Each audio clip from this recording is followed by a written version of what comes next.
Anim katao ang sugatan matapos gumuho ang bahagi ng Kabagan-Santa Maria Bridge sa barangay Casibarag Norte sa Kabagan, Isabela Province kagabi. Kabilang sa mga nasugatan ng dalawang bata at patuloy na ginagamot sa ospital dahil din sa pagbagsak ng bahagi ng tulay.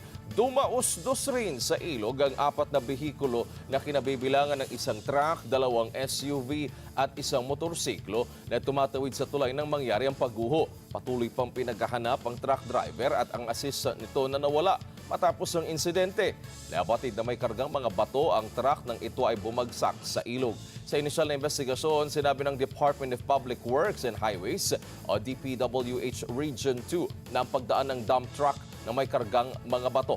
Upang maiwasan ang traffic congestion, pinadadaanan muna sa mga alternatibong ruta ang mga motorista. Ayon sa DPWH Region 2, Nobyembre ng 2014 nang magsimula ang konstruksyon ng tulay at nakumpleto nito lamang Pebrero ngayong taon.